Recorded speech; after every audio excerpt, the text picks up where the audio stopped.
So after Monday's training session, I decided that I'm going to kind of deload for the rest of the week. I was feeling a bit beat up, really sore, and the session didn't, go as well as planned. I was kind of struggling a bit, picked up a couple of bad habits, so I'm going to spend the rest of this week doing technique work. So today I'm going to go over squat, tomorrow bench, and the next day deadlift, and then I'll have a couple of days rest and then restart again on Monday. And I'll redo what I did on Monday again and go from there. Gives my body a chance to recover and gives me a chance to focus on some technique stuff as well. So it's kind of nice having a bit of a deload every now and again, but I basically just do that based on how I'm feeling and I go off my body. So it's not necessarily always planned. So today's a bit more of a chilled out day because my training won't take very long because it's technique stuff. So it'll be about an hour. And then I'm going to go for some nice brunch and then I'm going to go for a walk with the dogs. These guys, you want to come say hi? They're both here today.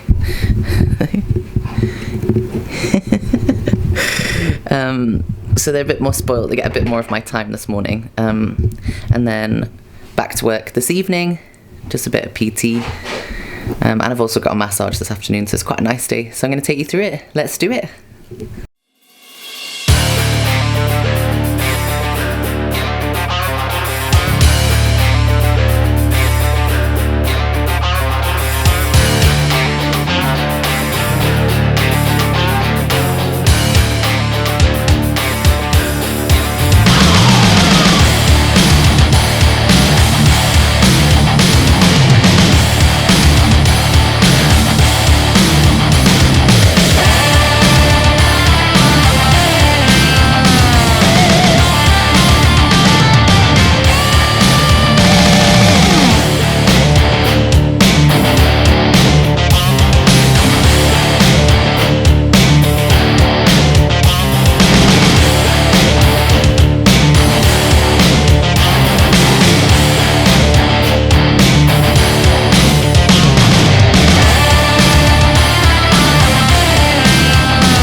soft, but they don't really bend yet.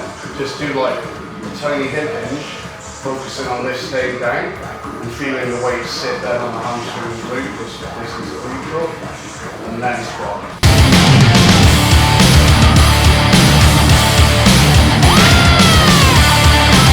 The hip stack really. There. Hinge slightly, and then go. Okay. Still lost it a teeny bit, but not quite pronounced. There. That's it. So keep the rib cage pulled as low as you can with that initial little hinge.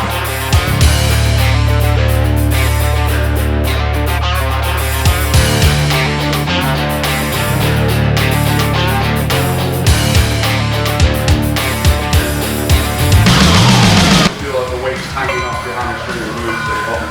Give them a couple of seconds to settle.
So VMO and adductor, and you want plenty of pressure on the instep whilst you're twisting out as hard as you can.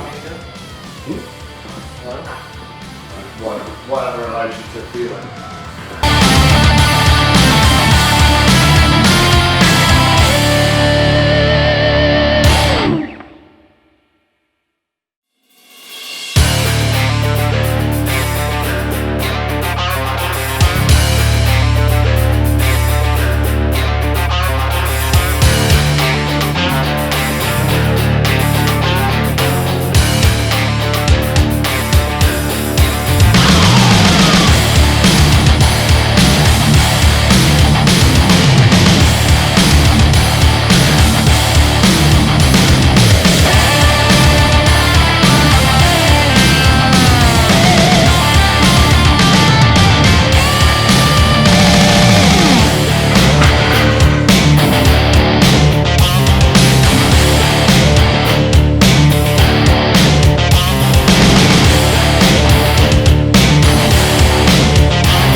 Okay, so I just wanted to run you through like what we did in that technique session. It's been quite a while since I did any specific technique work. Tom, my husband, has been coaching me for pretty much the whole time I've lifted, other than the little bit before we met. So it's been a long time. But we haven't done any specific technique stuff in the last couple of years just because we train together, so he sees what I'm doing anyway. But I think it's good value to kind of go over and make sure that I've not picked up any bad habits and that I'm still doing everything properly. Obviously at this point, don't want to make any major changes, but like little tweaks are only going to help. And because I've been having a deload week, it was kind of a good chance to go over my squat technique. So in the session you saw that I started with just some pretty easy ab warm-up stuff, and then all of my squats were with hanging bands, and then I did some lateral step-ups as well, but I'm going to let Tom do a bit of the explaining behind why we did some of these things, just because it's his genius and I'm not going to take the credit for it. I just do what I'm told. But yeah, so I guess hanging bands. Yeah, well, they're basically there just to exaggerate any mistakes. I mean, a perfect back squat is going to have a vertical bar path straight over the midfoot, so then any kind of hanging load from the bar then is going to get perturbed and then moved if you move away from that. So if you're not keeping the bar perfectly vertical over your midfoot on the way down, you're going to get extra movement and it's going to exaggerate what you see. And the thing that we were seeing is that basically Naomi is just shifting slightly forward towards her toes, which we suspected anyway. And the main reason that we're getting that is because she's got kind of what is a really common problem with back squat anyway, which is that she's overly extended through her thoracic spine, so her lumbar spine is then overextended as well. It's not neutral. So her rib cage is flaring up as she squats down, which means the load is being taken off her abdominals and off her quads and being shifted onto her back. It can be a minor advantage for some people in back squatting, but the vast majority of the times it's going to disadvantage the glutes and disadvantage the abs to a point where it's just not a good thing that you need to be doing during a heavy squat. So then we did some extra work on making her pull her ribs down and essentially set her chest lower to keep her spine neutral. And then the other thing that we were seeing as part of that is when the pelvis was tilting back, she was favouring the outside of her foot. And again, this is really common because all you ever hear in squatting is like twist out, twist out, twist out, glutes, glutes, glutes.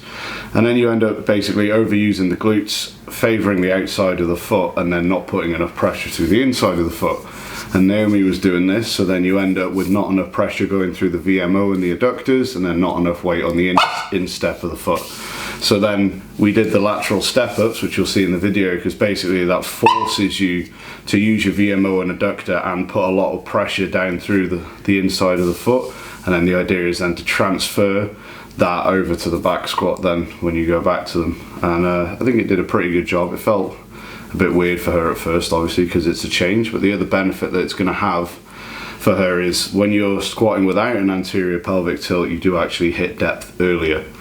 So that's going to be yet another advantage, obviously, when you're squatting to a competition standard, as well as just evenly loading the body better. And obviously for her personally, with a pre-existing back injury, any way that we can spread the load more evenly and take excess pressure off her back is going to mean that she's going to be able to train more.